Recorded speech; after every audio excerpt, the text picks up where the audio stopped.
हाँ चलिए, अब हम पढ़ेंगे formation of N2 minus by MO2 sorry MOT। ठीक है, इस बार हमने ये एनर्जी लेवल डायग्राम पहले से बना रखा है ताकि समय न लगे। ठीक है, अब इसमें से देखिए हमने यहाँ रखा, यहाँ N2 माइनस है, N2 माइनस में दो नाइट्रोजन आपको दिख रहे हैं। पहला नाइट्रोजन जिसका एटॉमिक नंबर आपने 7 रखा है, कॉन्फ़िगरेशन करेंगे 1s2 2s2 2p3।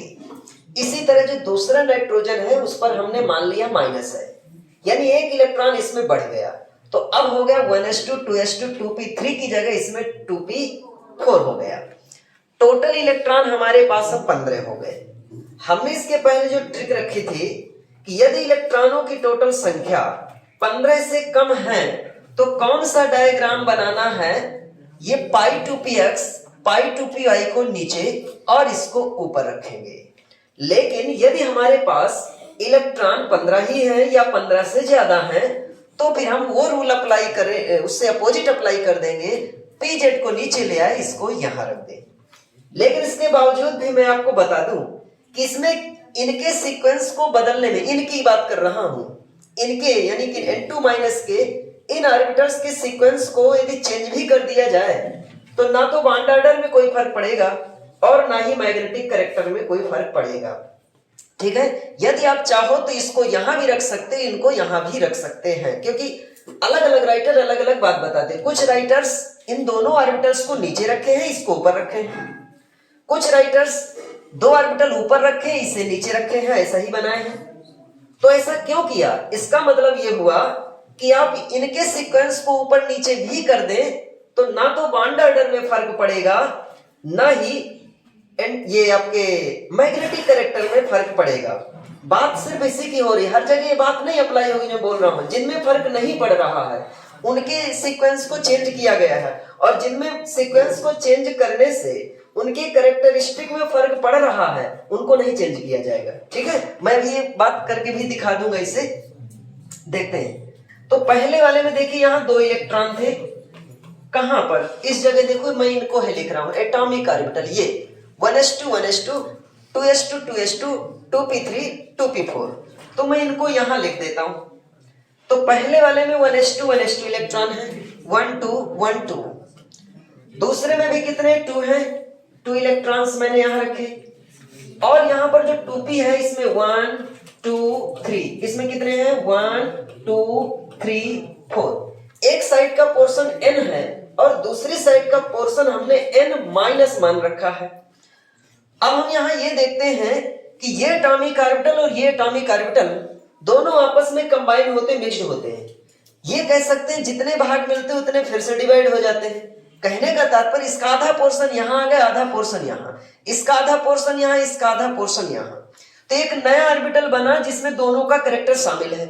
इसको कहा जाता है मॉलिक्यूलर ऑर्बिटल, और इसे भी कहा जाता है मॉलिक्यूलर ऑर्बिटल। ये मॉलिक्यूलर ऑर्बिटल जो इनके नीचे, उनका नाम बोलिए बॉन्डिंग मॉलिक्यूलर ऑर्बिटल, और जो ऊपर है उनका नाम एंटी बॉन्डिंग मॉलिक्यूलर ऑर्बिटल। ये एनर्जी का इंक्रीजिंग ऑर्डर है बेटा। ठीक है, अब यहां पर आप देखेंगे इसका नाम है सिग्मा 1s, इसका नाम है सिग्मा स्टार 1s। जब ये ऑर्बिटल इनमें बदल गए हैं तो इलेक्ट्रॉन कहां रखेंगे, तो उनको फिर से फिलिंग करना पड़ेगा। आपके पास 2 and 2 4 इलेक्ट्रॉन्स हैं, तो 1 2 यहां रखा, किन नियमों से, आप रूल, पाउलिंग्स एक्सक्लूजन और हुंड रूल, इन सब नियमों के अनुसार। तो 1 2 यहां क्या करेंगे 3 4।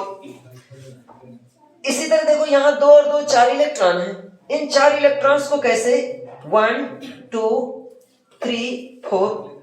यदि हम और आगे देखेंगे तो यहां पर देखो कितने हैं 3, और यहां कितने 4 7 हो गए ना। यदि 7 इलेक्ट्रॉन है तो कैसे, पहले लिखेंगे 1, फिर आगे जाएंगे, नहीं है कोई, वापस आए एंटी क्लॉकवाइज, 2 हो गए, फिर यहां लिखेंगे 3, 4th इलेक्ट्रॉन यहां आएगा, फिर वापस आए, कितने हो गए 7 है ना, 1 2 3 4 5 6, एक और बचा, ऊपर जाएंगे, कितने हो गए 1 2 3 और 4 7 हो गए, तो 1 2 3 4 5 6 7 एक इलेक्ट्रॉन आपने यहाँ पर पहुंचा दिया। हो गया इतना, यही बनाया आपने भी, और कोई डाउट तो नहीं है? ठीक है, तो अब यहाँ पर आपने इतना इस तरह कर लिया।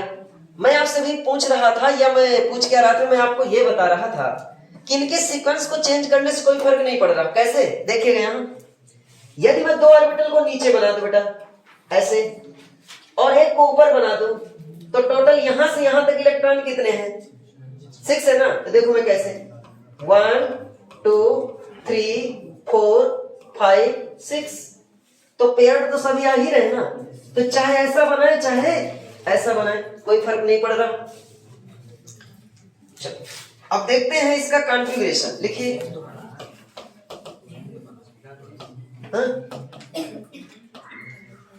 कॉन्फ़िगरेशन ऑफ N2 माइनस, क्या क्या लिख लिया आपने? देखो अब मैं ये सब डायरेक्ट लिख देता हूं। 1 सिग्मा 1s होता है पहले सिग्मा 1s कितने 2, फिर इसका स्टार होता है कितना होगा, सिग्मा स्टार 1s2, फिर कौन सा आएगा, सिग्मा 2s2, फिर सिग्मा स्टार, यही तो है ये देखिए, sigma 1s, sigma star 1s, sigma 2s2, sigma star 2s2। अब इसके बाद यहां का ऑर्डर क्या है, देखो सिग्मा 2pz में कितने हैं 2, सिग्मा 2pz में 2, फिर इसके बाद है आपका पाई 2px और पाई 2py। तो पाई 2px में 2 है और पाई 2py में 2 है। तो मैं यहां लिखूंगा पाई 2px2 और पाई 2py2। फिर एक और बचा है शायद, एक कौन सा बचा, pi star 2px1 pi star 2py,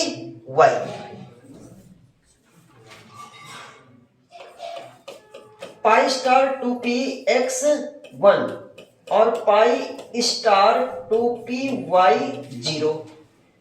बाकी सिग्मा स्टार 2pz को लिखने की आवश्यकता नहीं, क्योंकि उसमें इलेक्ट्रॉन ही नहीं है। सिमिलरिटी को लाने के लिए दोनों को एक साथ लिख दिया।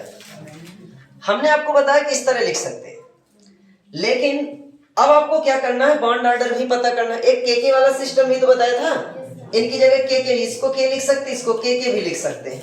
ठीक है, बाकी ये पूरा यहां से यहां तक यही रहेगा। फिर हमको क्या करना है, बॉन्ड ऑर्डर बताना है। हाँ, इसका एक कॉन्फ़िगरेशन और मैंने बताया कि जैसे आप इसका सीक्वेंस चेंज कर दे तो क्या होगा, तो भी कोई फर्क नहीं पड़ेगा। कैसे, सीक्वेंस चेंज करके देख लीजिए, sigma 2s2 sorry sigma 1s2 और sigma star 1s2, sigma 2s2, sigma star 2s2 और सिग्मा, इसकी जगह पर इन दोनों पाई ऑर्बिटल्स को पहले भी रखा जा सकता है, इनको बाद में रखा जा सकता है। क्यों ऐसा है, क्योंकि मैंने भी बताया है कि हर राइटर अलग अलग बात बता रहा है। क्यों बता रहा है, क्योंकि इनके सीक्वेंस को चेंज करने से कोई फर्क नहीं पड़ रहा है, उतना ही कॉन्फ़िगरेशन आ रहा है। देखिएगा तो क्या लिखा मैंने यहाँ, मैं इसे ऐसा भी लिख सकता हूं, तो कुछ राइटर इसको इस तरह भी लिखते हैं, पाई 2py2। अब सिग्मा 2pz2 को बाद में लिख सकते हैं 2pz2, बाकी ये तो बाद में है ही। पाई स्टार 2p, इनका सीक्वेंस कभी चेंज ही नहीं होता है, पाई स्टार 2py0। क्यों भाई, ये बात समझ में आ गई जो मैं बात बता रहा हूं, सीक्वेंस वाली बात। ठीक है, दोनों लिख सकते हैं, उसमें कोई दिक्कत नहीं। आप किसी के भी, चाहे इसके द्वारा चाहे इसके द्वारा, किसी के द्वारा बॉन्ड ऑर्डर निकाली या किसी के द्वारा मैग्नेटिक कैरेक्टर निकाली, सेम आंसर आएगा। इसलिए राइटर दो में से कोई एक बात लिख देते हैं। अब हमें क्या करना है, बॉन्ड ऑर्डर बताना है ना। बॉन्ड ऑर्डर इक्वल क्या होता है, bonding electron minus anti bonding electron divided by 2। कितने bonding, 2 2 4 2 6 2 8 2 10, minus anti bonding 2 2 4 1 5 divided by 2। Answer क्या आ गया, 2.5 यहां भी आ गया। अब 2.5 आपको यहां भी सिद्ध करना, जैसे कि N2 प्लस में आपने बताया था। कौन कौन से बॉन्ड कौन कौन से होंगे इस बात की जानकारी करने के लिए एक बॉन्डिंग होता है, एक एंटी बॉन्डिंग होता है। तो बॉन्डिंग और एंटी बॉन्डिंग एक दूसरे से कैंसिल है। जितने कैंसिल उनके अलावा जो बचते हैं वो बॉन्ड फॉर्मेशन में हेल्प करते हैं, उनके लिए रिस्पॉन्सिबल होते हैं बॉन्ड के लिए। देखिए जितना कमाया इस ऑर्बिटल ने, मतलब जितना बॉन्ड बनाने के प्रयास में रहा उतना ये बिगाड़ने के प्रयास में रहा। यानी हम ये कह सकते जितना कमाते उतना गमाते, कोई भी जितना कमाया उतना गमाया, कोई भी बॉन्ड यहां बनने के लिए तैयार नहीं, कोई भी विकास नहीं हुआ।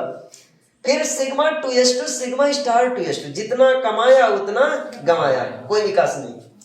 अब यहां पर देखते हैं पाई 2px2 और यहां पर क्या पाई स्टार 2px1।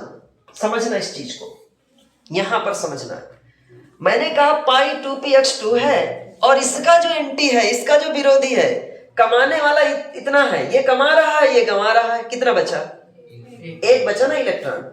जबकि बॉन्डिंग ऑर्बिटल में, इस बॉन्डिंग ऑर्बिटल में 2 इलेक्ट्रॉन होने चाहिए और यदि 2 इलेक्ट्रॉन है तो एक पाई बॉन्ड बनता, लेकिन यहां 2 में से एक कैंसिल हो रहा है इसके द्वारा। तो बॉन्ड बनाने में जो रिस्पॉन्सिबल है वो सिर्फ एक इलेक्ट्रॉन है। तो इसको कहा जाएगा, यहां पूरा पाई नहीं माना जाएगा, इसे क्या माना जाएगा? बोलिए, हाफ पाई माना जाएगा। क्लियर है? फिर इसके बाद यहां पर इसने जितना कमाया, गमाने वाला, कोई गंवाने वाला इसमें नहीं है ना। ये कमा रहा है, ये गंवा नहीं रहा, खर्चा करने वाला यहां कोई नहीं है। अर्थात इसका जो पाई बॉन्ड है पूरा का पूरा बचा हुआ है, एक पाई बॉन्ड। फिर यहां पर देखो भाई, ये क्या है?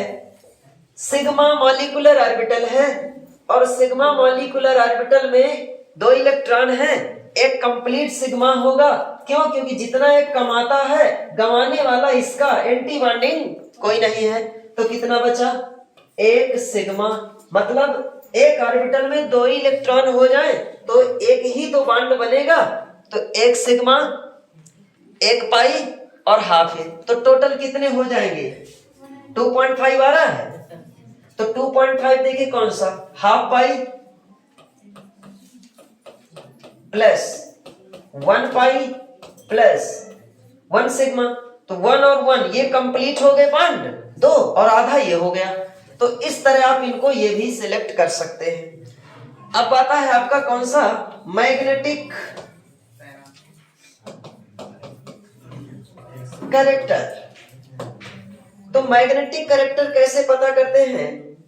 यदि सभी ऑर्बिटल्स में डबल इलेक्ट्रॉन्स हैं तो D for doubly, D for diamagnetic. लेकिन यदि किसी भी ऑर्बिटल में एक इलेक्ट्रॉन हो जाए, अनपेयर्ड है या सिंगल हो जाए, तो आप उसे फिर डायामैग्नेटिक नहीं कह सकते, आप उसे कहेंगे पैरामैग्नेटिक। आप देखिए कौन सा है, यहां पर अकेले इलेक्ट्रॉन बैठा है, इसका मतलब ये किस स्वभाव वाला बन गया? पैरामैग्नेटिक। तो आपको लिखना है, इसका नेचर हो जाएगा पैरामैग्नेटिक। ठीक है?